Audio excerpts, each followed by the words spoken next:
सभी को नवरात्र के तीसरे दिन की हार्दिक शुभकामनाएं।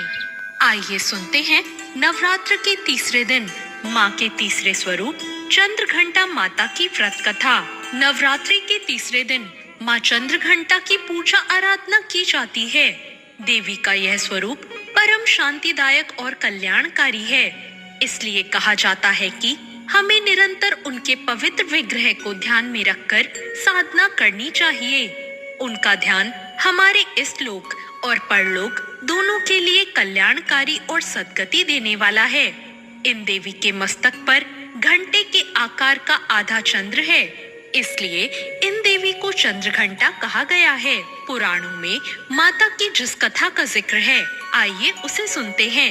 एक समय की बात थी। देवलोक में जब असुरों का आतंक बहुत बढ़ गया था, तब देवी दुर्गा ने माँ चंद्रघंटा का अवतार लिया। उस वक्त महिषासुर असुरों का स्वामी हुआ करता था। ये दुत्कारी महिष देवराज इंद्र का सिंहासन पाना चाहता था।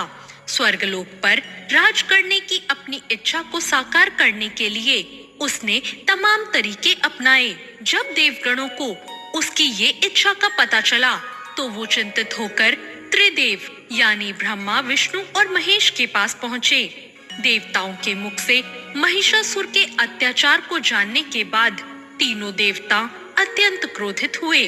उसी वक्त उनके मुख से ऊर्जा उत्पन्न हुई और उससे एक देवी का अवतरण हुआ। इन देवी को भगवान विष्णु ने चक्र प्रदान किया। वहीं शिव जी ने अपना त्रिशूल, तो ब्रह्मा जी ने अपना कमंडल दिया। इस प्रकार सभी देवताओं ने देवी को कुछ न कुछ भेंट किया। सबसे आज्ञा पाकर देवी चंद्रघंटा महिषासुर के पास गई।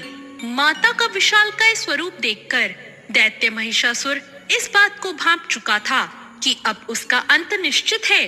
इसके बावजूद असुरों ने माँ चंद्रघंटा पर हमला करना शुरू कर दिया।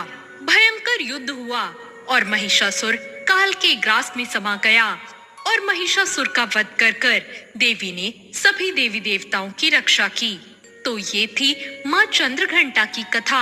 आइए अब जानते हैं माँ चंद्रघंटा की पूजा विधि। सबसे पहले नहा धोकर स्वच्छ हो जाएं।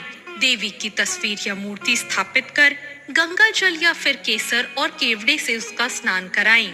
इसके बाद देवी को सुनहरे रंग के वस्त्र धारण कराएं। इसके बाद देवी माँ को कमल या गुलाब की माला अर्पित करें। फिर मिठाई, पंचामृत और मिश्री का भोग लगाएं। उसके बाद जो लोग दुर्गा पाठ करते हैं, वो दुर्गा चालीसा स्तुति या दुर्गा सप्तशती का पाठ करें। उसके बाद माँ चंद्रघंटा की आरती सुने। माँ चंद्रघंटा का अलौकिक स्वरूप है। इनके मस्तक पर अर्धचंद्र विराजमान है, जिसके कारण ही इन्हें चंद्रघंटा नाम से पुकारा जाता है। स्वर्ण की भांति चमकीला माता का शरीर है और ये माता 10 भुजाओं वाली है। अस्त्र शस्त्र से सुशोभित मैया सिंह पर सवार हैं। पूरी विधि विधान से माता की पूजा करने और कथा का पाठ करने से शरीर के सभी रोग, दुख, कष्ट आदि दूर होते हैं। माँ चंद्रघंटा का मंत्र है ओम देवी चंद्रघंटाय नमः, ह्रीं श्री अंबिकाय नमः। माँ चंद्रघंटा का पसंदीदा रंग लाल है। माँ चंद्रघंटा का पसंदीदा फूल गुलाब और कमल है। माँ चंद्रघंटा का पसंदीदा भोग दूध की खीर या दूध से बनी मिठाई है। तो आप सभी भी नवरात्र के तीसरे दिन माँ चंद्रघंटा की विधिवत पूजा कर उनका आशीर्वाद प्राप्त करें। तो ये थी आज की कथा।